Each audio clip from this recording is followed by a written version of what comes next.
사도행전 16장 19절부터 34절까지 우리 같이 한 목소리로 좀 길지만 읽습니다. 시작.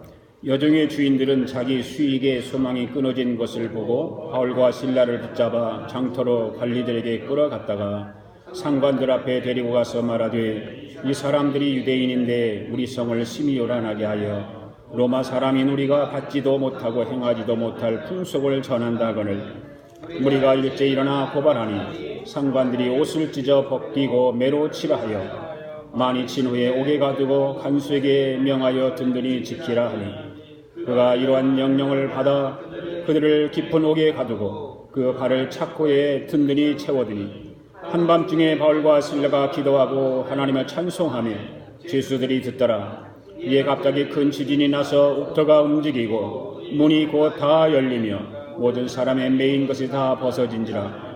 간수가 자다가 깨어 옥문이 열린 것을 보고 죄수들이 도망한 줄 생각하고 칼을 빼어 자결하려 하거늘 바울이 크게 소리질러 이르되 내 몸을 상하지 말라 우리가 다 여기 있노라 하니 간수가 등불을 달라고 하며 뛰어 들어가 무서워 떨며 바울과 실라 앞에 엎드리고 그들을 데리고 나가 이르되 선생들이여 내가 어떻게 하여야 구원을 받으리까 하거늘 이르되 주 예수를 믿으라 그리하면 너와 네 집이 구원을 받으리라 하고 주의 말씀을 그 사람과 그 집에 있는 모든 사람에게 전하더라.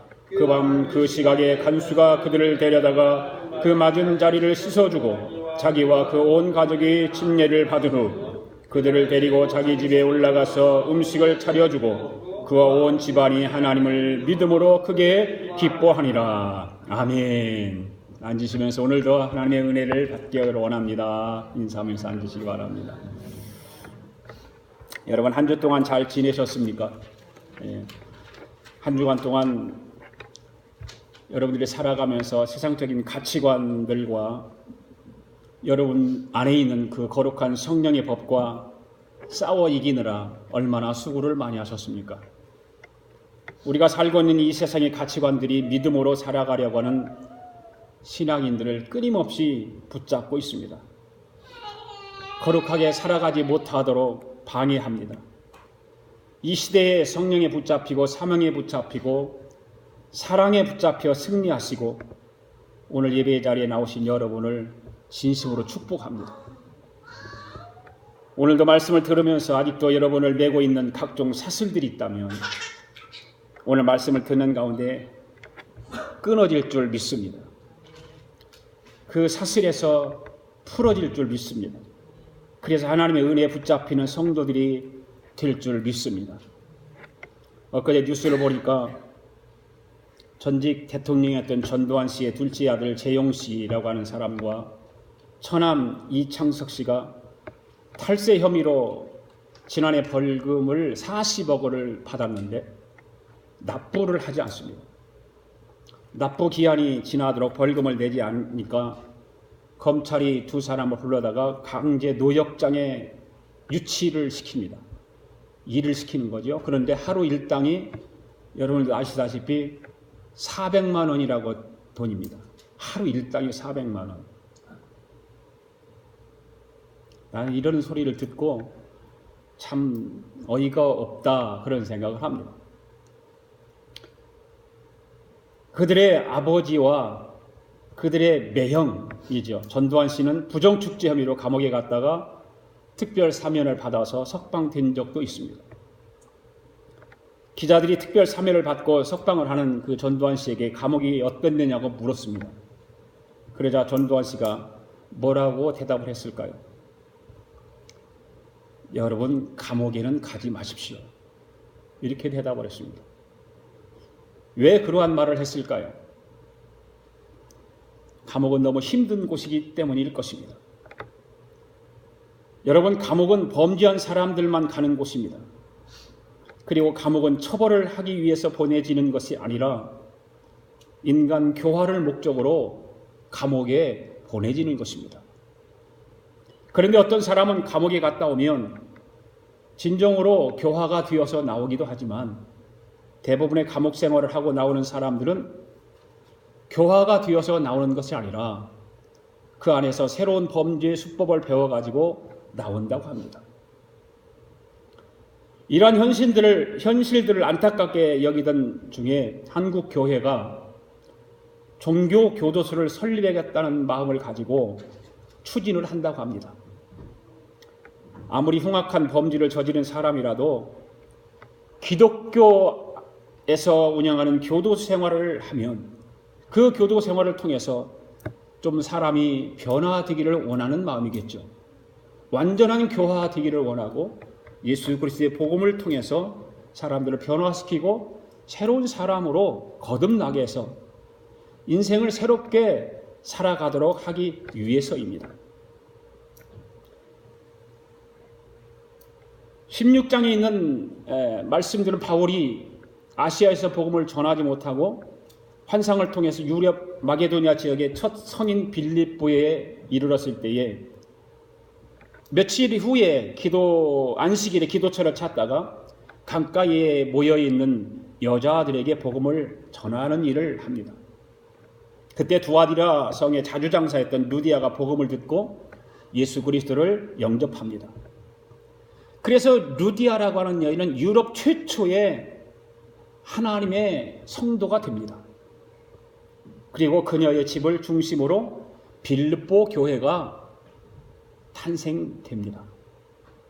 그렇게 빌립보 지역에 사역하던 어느 날 그 지역에 점을 잘 쳐서 주인에게 돈을 벌게 해주는 귀신 들린 여종이 있었습니다. 바울이 그녀로부터 귀신을 쫓아내죠. 그러자 주인이 화가 나서 바울과 실라를 끌고 가서 성을 요란케 하는 이단이라고 고소합니다. 그러자 바울과 실라는 매맞고 감옥에 갇히고 발에 착고가 채워져서 감옥 생활을 합니다. 우리가 잘 알다시피 바울이라고 하는 사람은 믿음으로 삶을 변화시킨 사람입니다. 믿음을 통해서 삶이 변화된 사람입니다.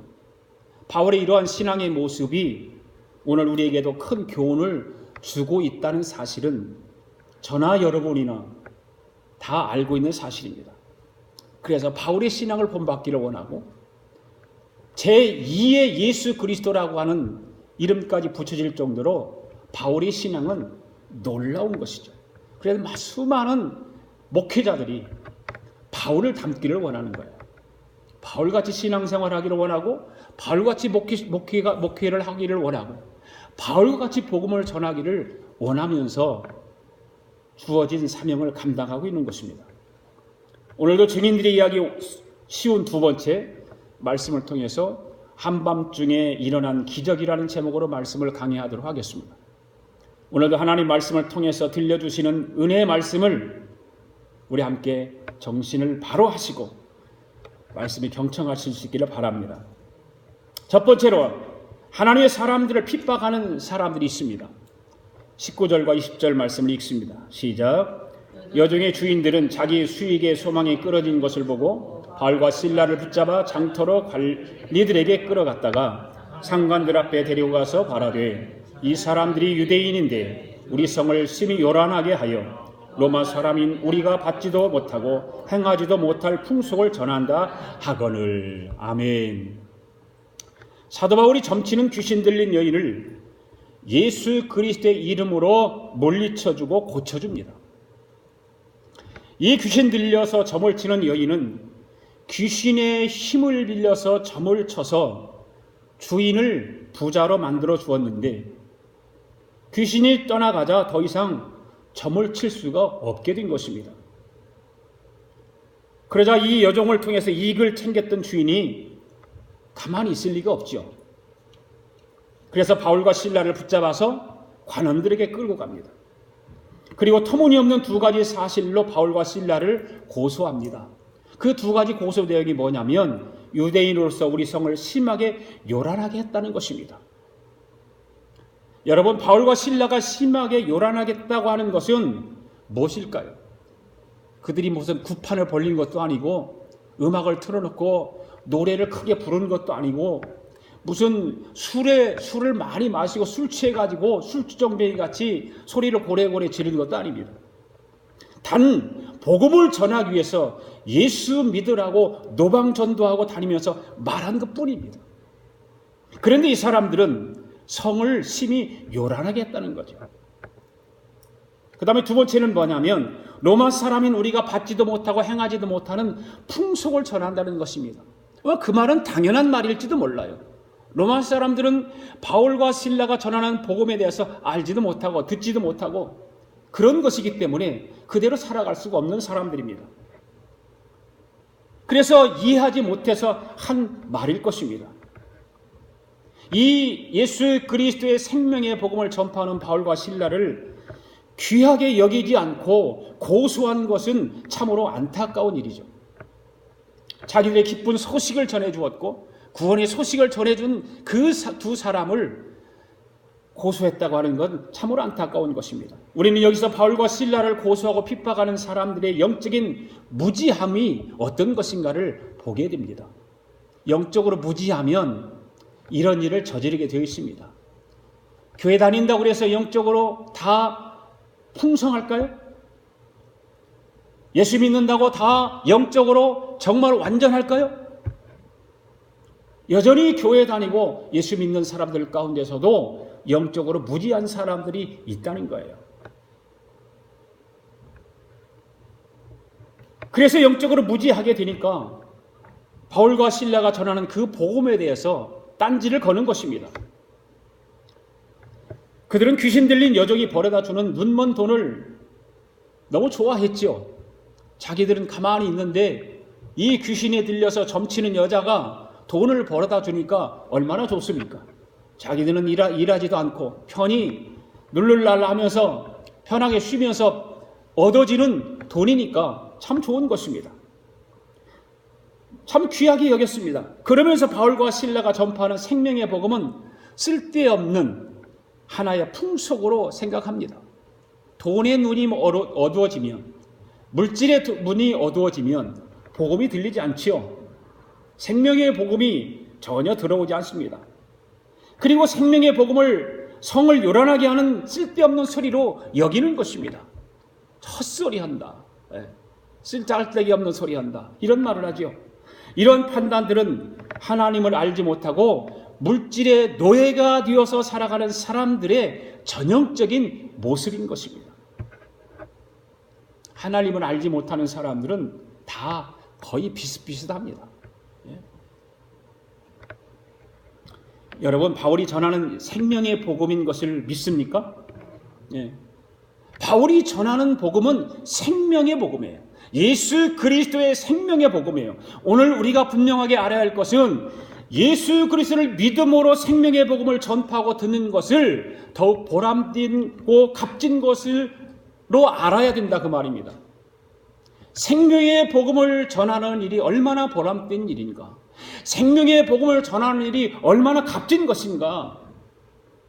오늘 예배하는 저와 여러분은 이것을 분명하게 확실하게 알아야 됩니다. 22절과 24절 또 읽겠습니다. 시작. 무리가 일제 일어나 고발하니 상관들이 옷을 찢어 벗기고 매로 치라 하여 많이 친 후에 옥에 가두고 간수에게 명하여 든든히 지키라 하니 그가 이러한 명령을 받아 그들을 깊은 옥에 가두고 그 발을 착고에 든든히 채웠더니. 아멘. 귀신 들린 점쟁이 여종을 통해서 돈벌이를 하던 주인들의 말을 들은 그 무리들이 일제히 일어나서 바울과 실라를 송사하기 시작합니다. 원래 송사라고 하는 것은 쌍방의 말을 다 듣고 하는 것이 송사인데, 그런데 이 사람들은 바울과 실라의 말을 들어보지도 않고 일방적으로 송사를 하는 것입니다. 누가 옳고 그른지 시시비비를 가리지 않고 바울과 실라는 일방적으로 송사를 당하고 있는 것입니다.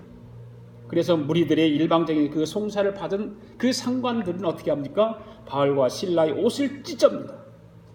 그리고 매를 치라고 명령합니다.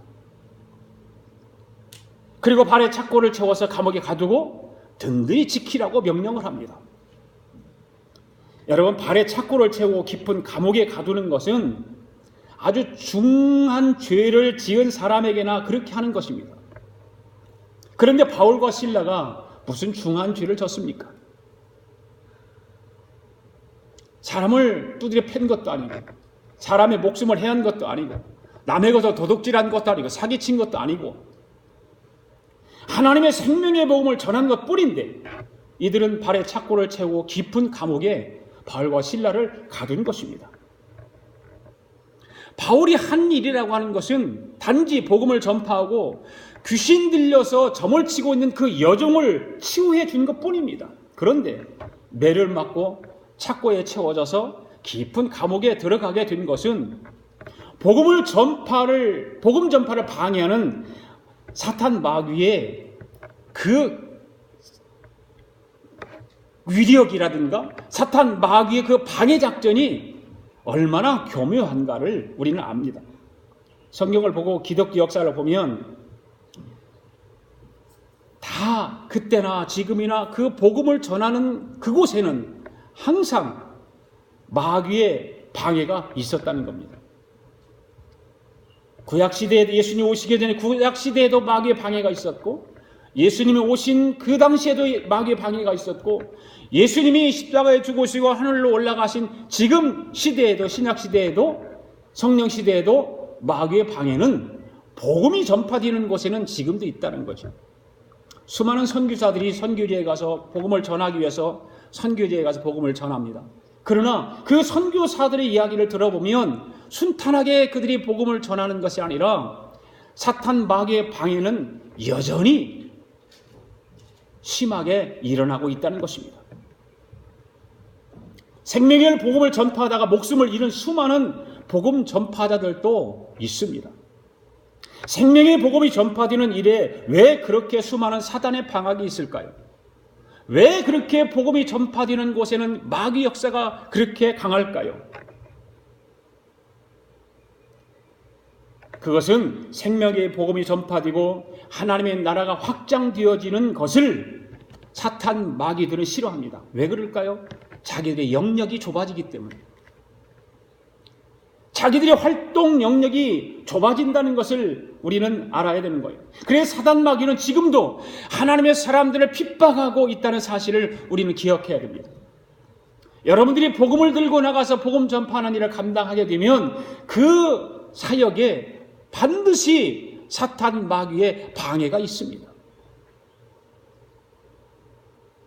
여러 가지 사탄 마귀 방해는 일어나게 되는 거예요. 우리가 알지 못하는 방해 작전들이 너무나 많죠. 그 다음 두 번째는 기도하고 찬송하는 바울과 실라에 대해서 우리는 한번 생각하고 우리가 하나님 말씀을 듣기를 원합니다. 25절 읽습니다. 시작. 한밤중에 바울과 실라가 기도하고 하나님을 찬송하며 죄수들이 듣더라. 아멘. 여러분 지금 바울과 실라가 어디에 있습니까? 감옥에 있습니다. 감옥에 있다고 하는 것은 좌절과 낙심과 절망 가운데 있다는 얘기입니다. 감옥에 있으면서 좋다고 기뻐하고 즐거워할 사람이 아무도 없습니다. 감옥은 그렇게 낙심하고 좌절하고 절망하는 곳입니다. 더군다나 생명의 복음을 전하다가 감옥에 갇혀있는 그런 상황 가운데 있습니다. 그래서 하나님이 원망스러울 수도 있고 성령님이 원망스럽기도 했을 것입니다.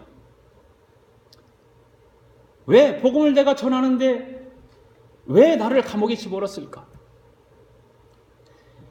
바울의 일행은 원래가 아시아에서 복음을 전하기 위해서 다 준비하고 계획했었는데 그런데 성령님께서 꿈을 통해서 환상을 통해서 아시아의 복음을 전하는 일을 막으시고 유럽으로 가라고 했는데 그래서 성령의 말씀에 의지해서 믿고 그 힘과 능력을 의지해서 유럽 땅에 와서 복음을 전하는데 이 순종하고 이곳에 와서 생명의 복음을 전하는데 기쁘고 즐거운 일만 있어야 되지 않겠습니까? 그런데 감옥행으로 우리를 몰아넣다니 이게 웬일인가? 아마도 나 같으면 원망 좀 했을 것 같아요. 성령님을 향해서 원망하고 하나님을 향해서 원망했을 것입니다. 그리고 나를 감옥에 가둔 그 모든 사람들을 정말 원망도 할 뿐만 아니라 그를 향해서 분노가 그냥 내 마음속에서 막 솟구쳐 나왔을 것입니다. 그래 더 고통스러워해야 되고 더 괴로워해야 할 입장인 것입니다. 그런데 바울과 실라가 감옥에서 무엇을 했습니까? 기도하고 하나님을 찬송했습니다. 할렐루야. 예. 분명히 환경은 원망하고 그 사람들을 향해서 분노를 품어야 될 그런 환경인데도 불구하고 바울과 실라는 기도하고 찬송했다는 것입니다. 그것도 은밀하게 한 것이 아니라 다른 감방 옆방에 있는 사람 죄수들이 다 들을 정도로 큰 소리로 기도하고 하나님을 찬송했습니다. 처음에 바울과 실라는 자신들이 처한 환경에 의문을 가졌을 것입니다. 왜 거룩한 비전을 따라서 사는데 이런 고난이 닥쳐왔을까?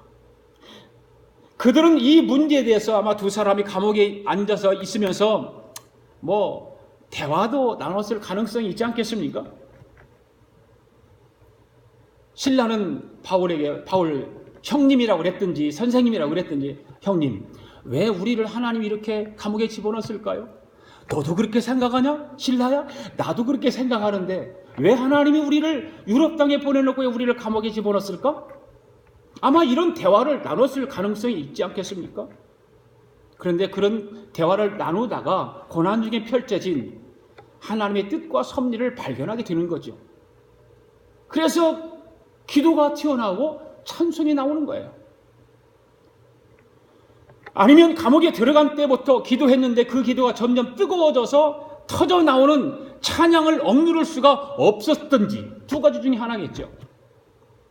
들어가기 전부터 바울과 실라는 속으로 기도하고 입으로 찬양하고 그러면서 감옥에 들어갈 가능성도 있어요. 우리나라에도 정치적으로 탄압을 받고 그런 사람들을 보면 감옥에 들어가면서 막 소리를 지르잖아요. 자기 동료들, 자기를 지지하는 사람들을 향해서 노래도 부르고. 네. 바울과 실라도 그럴 가능성이 있습니다. 자기는 하나님을 신뢰하는 사람이고 구원의 은총을 받아서 삶의 변화가 일어난 사람이기 때문에 감옥에 들어가는 것이 두렵지 않았고 감옥에 들어가면서 기도하고 찬송을 불렀을 가능성이 있습니다. 특별히 우리가 오늘 이 말씀에서 하나님을 찬송했다라고 하는 말씀은 우리가 단순히 찬송했다라고 하는 그런 말씀과 좀 다른 뜻이 있습니다. 바울과 실라가 하나님을 찬송했다라고 하는 말은 고난 중에 하나님께서 감사하는 찬송을 했다는 뜻이 담겨 있어요. 고난 중에 하나님을 찬송했다. 네. 여러분들 고난 당하면 하나님을 찬송합니까? 여러분들 삶에 아픔이 있고 고통이 따를 때 하나님을 찬송합니까? 기도합니까? 이 바울과 실라가 고통 가운데 감옥 안에 있을 때에 하나님 앞에 기도하고 찬송했다라고 한 말은 바로 위대한 신앙인의 모습인 거예요. 위대한 신앙인들만이 하는 거예요. 보통 사람들은 이 일을 하지 못하겠죠? 여러분들이 만약에 고난 가운데 하나님을 찬송했다면 여러분의 신앙은 위대한 신앙인 것입니다. 사랑하는 성도 여러분, 여러분의 신앙생활의 승리가 무엇일까요? 여러분의 인생의 성공이 미천이 무엇이라고 생각하십니까? 바로 고난 중에 하나님을 찬송하는 것입니다. 할렐루야. 여러분이 신앙생활 가운데 승리하기를 원하신다면, 여러분이 인생 가운데 성공하기를 원한다면 고난 중에도 하나님을 찬송하는 믿음의 사람들이 되기를 바랍니다. 때로 극심한 고난 중에 고난을 당하면 성도답지 않은 모습이 나올 수도 있습니다. 크리스찬답지 못한 행동을 할 때가 있습니다. 거룩한 직분을 받은 사람 같은 말을 하지 못할 때가 있습니다. 그러면 어떤 사람들은 이렇게 말합니다. 그 사람 평소에는 안 그러더니 때가 되니까 본색이 드러나더라. 저 본색이 이제 드러나네? 이런 말 할 때가 있죠. 여러분, 그런데 고난 중에 믿음이 부족한 모습을 보인다고 그의 본색이 드러났다고 하면서 그를 정죄하고 판단하지 말아야 된다, 그 말이에요. 어렵고 극한 상황에 보여주는 그 모습이 꼭 사람의 본색이 아니기 때문에 그런 거예요. 고난과 시련이 다가오는 극한 상황에서 의연한 모습을 보이지 않는다고 그것이 그 사람의 본색이라면 정죄하면서 서로를 바라보는 시선은 결코 따뜻할 수가 없겠죠. 그렇죠? 이 세상에서 한 번도 짜증을 내지 않고 한 번도 분노하지 않은 사람이 있을까요?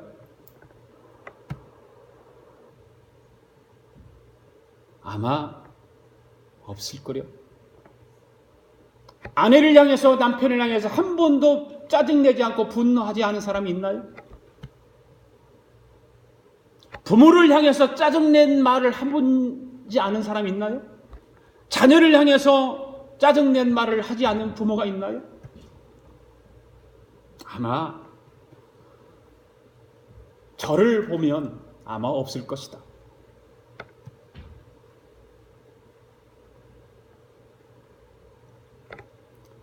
우리가 성경을 봐도 마찬가지예요. 사랑의 사도 요한도 사랑을 강조하고 사랑에 대해서 말한 사도 요한도 변화받기 전에는 주님으로부터 무슨 말을 듣지요?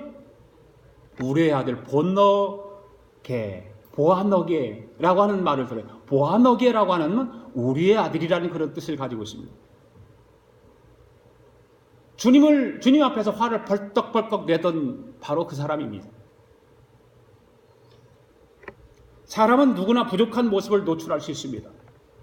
사도행전 우리가 14장을 공부했지만 바울이 이고니온에서 사람들을 피해서 도망쳤잖아요. 도망쳤죠? 그렇다고 해서 그것이 사도 바울의 본색일까요? 사도행전 15장을 우리가 16장 전에 보면 바울이 마가 문제로 다투지 않습니까? 심히 다툽니다. 그렇다고 그것이 바울의 본색일까요? 아닙니다. 사람이 고난을 당하면 때로는 감정을 절제하지 못하고 하나님도 원망하고 주위 사람도 원망합니다. 그렇다고 해서 그의 본색이 나쁘고 근원적으로 희망이 없는 사람이라고 말할 수 없는 것입니다. 극심한 고난이 다가오면 본능적으로 불평과 원망이 나오게 되어 있습니다. 그러나 그때 그런 본능을 극복하고 기도하고 찬송하면 놀라운 하나님의 능력이 임한다는 사실입니다. 26절 읽겠습니다. 시작. 이에 갑자기 큰 지진이 나서 옥터가 움직이고 문이 곧 다 열리며 모든 사람의 매인 것이 다 벗어진지라. 아멘. 바울과 실라는 극심한 고난을 극복하고 기도하고 하나님을 찬송했더니 하나님의 놀라운 능력이 나타났습니다. 큰 지진이 나더니 옥터가 움직이기 시작합니다. 옥문이 움직이기 시작합니다. 그러더니 옥문이 열리고 손과 발의 메인 착고가 다 벗겨졌습니다. 도대체 믿을 수 없는 일이 일어난 것입니다. 사람의 이성으로는 도저히 이해할 수 없는 기적들이 일어난 것입니다. 사랑하는 교회 여러분, 우리가 믿는 하나님은 능력의 하나님입니다. 기적의 하나님이십니다. 하나님만 바라보시기 바랍니다. 하나님만 찬송하시기 바랍니다. 저와 여러분의 인생의 기적을 보여주시는 주인공은 하나님이십니다. 여러분의 남편도 여러분의 아내도 여러분의 자녀도 아닙니다. 여러분의 자녀들도 아니고 저와 여러분의 인생의 기적을 보여주시는 주인공은 하나님이십니다. 저는 내 인생의 주인은 하나님이신 것을 확신합니다. 저는 죽을 수밖에 없었습니다. 저는 망할 수밖에 없었습니다. 저는 지금 이 자리에 서 있어서는 안 되는 사람입니다. 그런데 하나님은 내 인생의 주인이 되어 주셔서 기적을 베풀어 주시고 승리하게 하시고 인생을 여기까지 성공하게 하신 분은 하나님이셔요. 저는 자신 있게 고백합니다. 자신 있게 말합니다. 저는. 여러분은 하나님께서 여러분에게 주신 사명에 자신 있게 말할 수 있느냐 그 말이에요. 하나님께서 내게 주신 사명이 가장 위대하고 가장 축복이라고 어디에 가서든지 누구에게든지 말할 수 있습니까?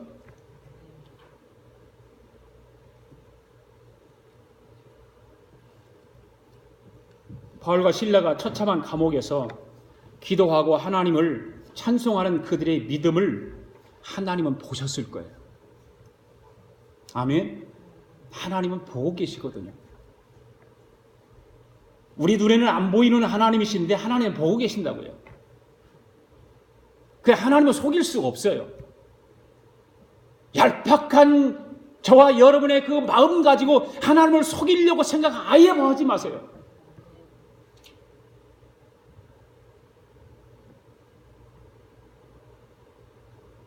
그 바울과 실라의 믿음을 보시고 하나님의 기적을 보여주신 것입니다. 할렐루야. 하나님을 감동시키면 하나님은 감동하지 않으실 수가 없어요. 우리가 하나님을 감동시키면 하나님을 감동하셔요. 네. 하나님을 감동시키는 믿음의 교우들이 되기를 바랍니다. 하나님을 감동하신다고요. 내가 하나님을 감동시키면 하나님 감동하셔요. 네. 내가 하나님을 위해서 감동도 시키지도 않고 하나님 감동 좀 해주세요. 말이 안 되잖아요. 하나님은 모세를 통해서 감동을 받으시고 홍해를 갈라지는 기적을 보여주시지 않았습니까? 하나님은 여호수아를 통해서 감동을 받으시고 여리고성이 무너지는 기적을 보여주시지 않았습니까? 하나님은 엘리야의 믿음을 보시고 감동을 받으셔서 갈멜산에서 제단에 불을 내리는 기적을 보여주지 않았습니까? 하나님을 감동시키는 사람은 하나님을 감동하십니다. 그 하나님은 지금도 저와 여러분의 하나님이십니다. 할렐루야. 그 하나님은 지금도 저와 여러분의 인생의 기적을 보여주시는 하나님이신 것을 믿습니다.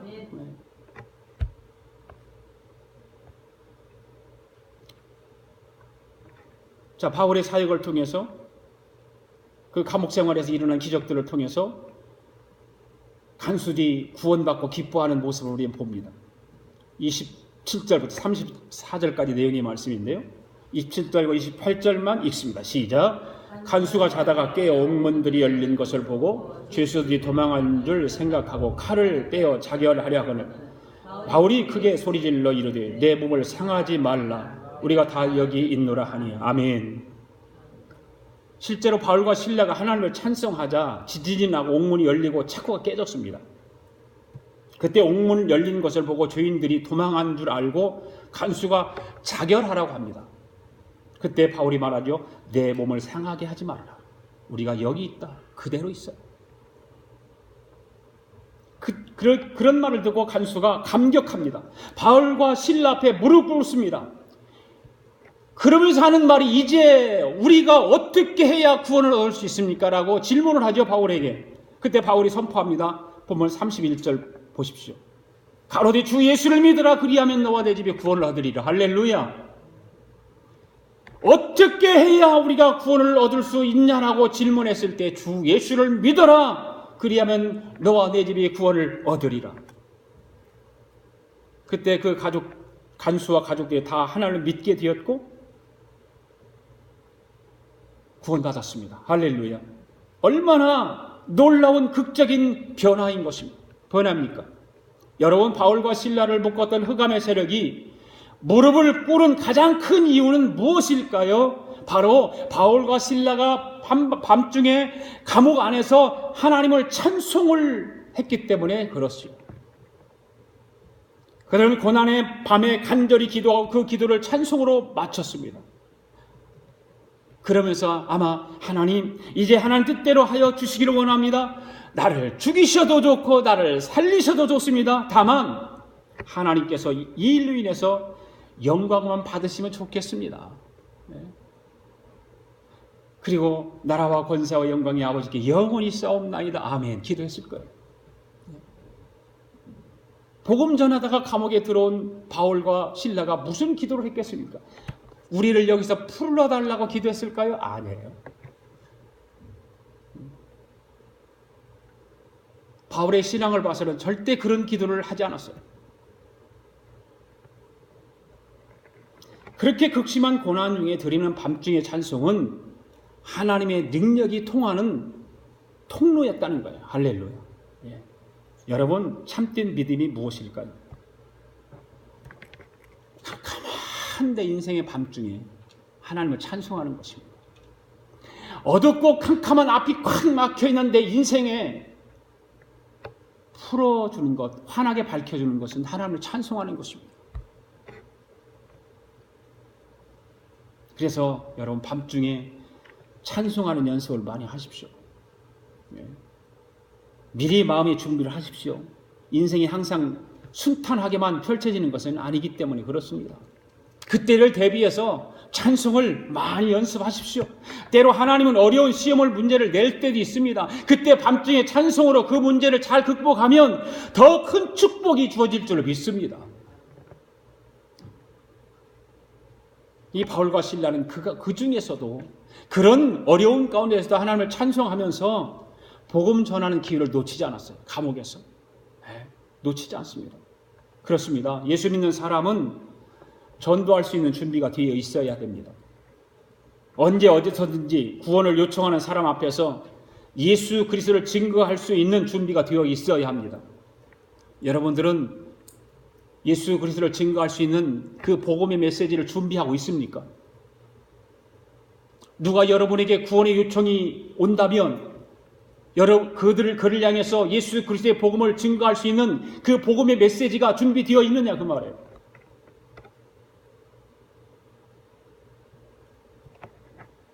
한번 여러분이 신앙을 점검해 보시기 바랍니다. 나는 과연 생명의 복음을 전할 준비가 되어 있는가? 그 복음의 메시지가 내 안에 있는가? 내 신앙 안에 복음의 메시지가 정확하게 박혀 있는가? 두리뭉실 적당하게 있는 복음의 메시지는 아닌가? 많은 현대 그리스도인들이 복음의 메시지를 두리뭉실 적당하게 왜 그러냐면 저는 목회를 하면서 안수 집사님들 시취를 하러 많이 다녀요. 목사 안수식도 다니고 하는데 시취를 하다 보면 복음의 정확한 메시지를 모르는 사람들이 너무 많아요. 성경 구절 하나도 암송하지 못하는 사람들. 복음의 메시지가 성경 구절이 어디가 있느냐라고 물어보면 몰라요. 갑자기 여러분 앞에 어떻게 해야 구원받습니까? 하고 누가 물어온다면 여러분들은 성경 구절을 어디에 말씀을 갖다가 그에게 들려줄 수 있습니까?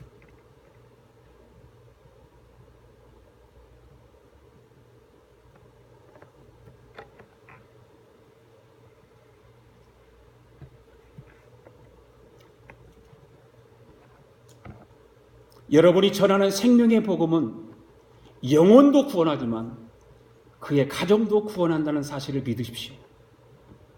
구원의 축복은 모든 축복의 원천이기 때문에 그렇습니다.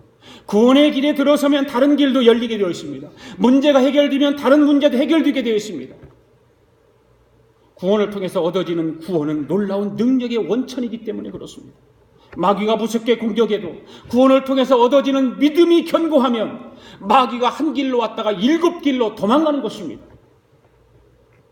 다윗의 말처럼 내 대적이 머리털보다 많아도 구원받고 하나님의 자녀가 된 성도는 염려할 것이 없습니다. 어느 누구도 구원받은 하나님의 자녀를 이길 수 없습니다. 바벨론의 다니엘을 보십시오. 바벨론이 다니엘 하나를 이기지 못했습니다. 애굽이 요셉 하나를 이기지 못했습니다. 구원받은 한 사람 때문에 민족이 구원을 받고 가정이 살아나는 것입니다. 구원받은 성도는 어떤 환경도 극복할 수 있습니다. 할렐루야. 결국 사람이 실패하는 가장 큰 이유가 무엇일까요? 구원을 통해서 얻어지는 믿음이 견고하지 못하기 때문에 그런 것입니다. 주님의 은혜를 의지하지 않고 자기 힘만 의지하기 때문에 그렇습니다. 아까 우리 찬송했죠? 내 힘만 의지하면 패할 수밖에 없도다. 자기 힘만 의지하면 언젠가 길이 막히는 때가 온다는 사실을 기억하십시오. 그러나 주님이 도와주시면 어떤 불행의 기운도 극복할 수가 있습니다. 어떤 상황에서도 승리할 수 있습니다. 할렐루야. 여러분에게 묻습니다. 예수님을 신뢰하고 믿습니까? 그러시다면 이제부터 끝까지 예수님과 함께 하십시오. 예수님과 동행하십시오. 여러분의 삶이 목표가 되고 예수님이 삶의 목표가 되어야 되는 거예요. 예수님이 삶의 중심이 되어야 되는 것입니다. 그래서 주님이 함께 하시는 가정과 영혼들이 되기를 원합니다. 그리고 기술과 내가 가지고 있는 기술, 내가 가지고 있는 학문, 내가 가지고 있는 능력, 이런 것을 자랑하지 말고 예수님과 함께 하는 삶을 자랑하실 수 있기를 바랍니다. 내가 예수님과 동행했더니 예수님께서는 나에게 이런 삶을 보여주셨다라고, 예수님과 함께 했더니 예수님께서는 나에게 이런 지혜를 주셨다라고, 진정한 그리스도인인 것입니다. 또한 교회를 위해서 최대한 헌신하며 교회 공적인 목요 예배와 토요 새벽 예배를 중요하게 여기십시오. 그것을 신앙의 기본으로 삼으십시오. 교회가 하는 모든 예배를 여러분들이 신앙의 기본으로 삼지 않으면 여러분의 신앙은 결코 성숙해질 수가 없습니다. 삶의 관심과 목표를 어디에 두느냐에 따라 삶의 질이 많이 달라진다는 사실을 기억하십시오. 여러분이 이 세상에서 행복하게 살려면 오직 예수님께 목표를 두고 살아야 합니다. 할렐루야. 그처럼 예수님을 목표로 삼고 예수님을 닮고 예수님을 몸된 교회를 사랑하고 예수님 중심으로 사는 삶이 가장 능력 있는 삶이고 축복된 삶인 줄로 믿습니다. 오늘 예배드리는 저와 여러분 항상 예수님 중심으로 살아감으로 인해서 가정이 잘 되고 자녀가 잘 되고 인생이 잘 되는 복된 성도들 될 수 있기를 바랍니다. 다 같이 이 시간에 합심하여 통성으로 함께 기도하기를 원합니다. 여러분에게 구원의 은혜를 통해서 주어진 믿음이 견고해지도록 기도하십시오. 내 힘만 의지하지 않고 살아가게 않게 하시고 예수님이 삶의 목표가 되도록 기도하십시오. 교회 공적인 예배를 중요시하는 신앙인이 되도록 기도하십시오. 구원의 요청이 오면 전도할 수 있는 준비가 되도록 기도하십시오. 이 시간 통성으로 같이 기도하겠습니다. 하나님 아버지 감사합니다. 오늘도 하나님 아버지께서 은혜를 베풀어 주셔서 바울과 실라가 그런 어려움 가운데 있을 때에 주님을 바라보고 믿음으로 하나님을 앞에 기도하고 찬송했을 때에 놀라운 기적들이 일어났습니다. 아버지 하나님, 우리에게 구원의 은혜를 통해서 주어진 우리의 믿음이 견고해지게 하여 주시기를 원합니다. 흔들리지 않게 하여 주시기를 원합니다. 우리의 힘을 의지하지 않고 살아가게 하시고 예수님의 삶의 목표가 되도록 인도하여 주시기를 간절히 바라고 원합니다. 아버지 하나님, 부족하고 연약한 교회지만 우리가 교회 공적인 예배를 중요하게 생각하고 내 신앙이 거기에 충실할 수 있도록 하나님 인도하여 주시기를 원합니다. 하나님, 무엇보다도 우리는 전도할 준비가 되어야 되겠습니다. 복음의 메시지가 정확하게 준비되어야 되겠습니다. 구원의 요청이 나에게 주어진다면, 누군가가 나에게 구원을 요청이 온다면 내가 복음의 메시지를 바르게 전달할 수 있도록 하나님의 아버지의 복음의 메시지가 온전하게 내 신앙 속에, 내 마음 속에, 내 머릿속에, 내 생각 속에 온전하게 채워지도록 은혜를 베풀어 주시옵소서. 이 한 주간도 하나님 아버지, 우리의 삶을 통해서 주의 영광이 드러나기를 원하고 복음의 메시지를 통해서 복음이 전하는 그런 귀한 역사가 일어나도록 주님 축복하여 주시옵소서. 감사드리며 예수님의 이름으로 기도하옵나이다. 아멘. 우리 다 일어나셔서 함께 예수 내 삶의 중심, 나의 근원, 나의 빛 예수.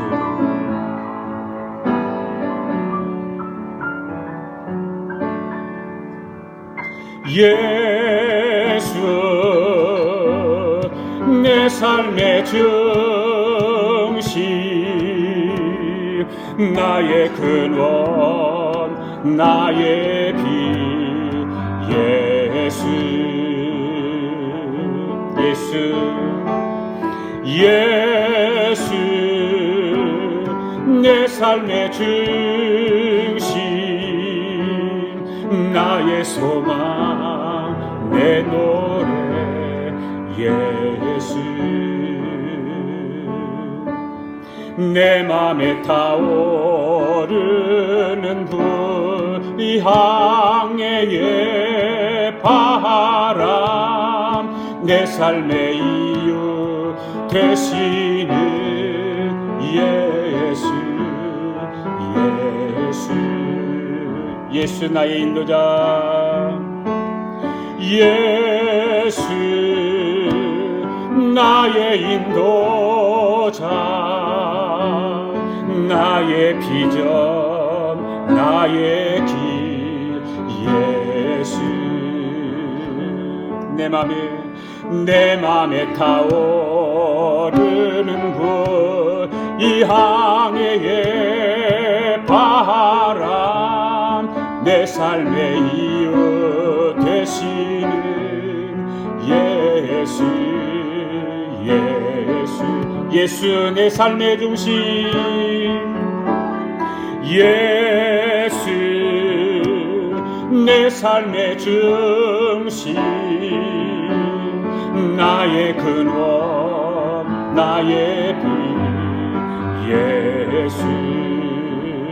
예수 내 삶의 중심, 예수 내 삶의 중심, 나의 소망, 내 노래, 예수. 내 맘에 타오르는 불, 이 항해의 바람, 내 삶의 이유 되시는 예수. 예수 나의 인도자, 예수 나의 인도자, 나의 비전, 나의 길, 예수.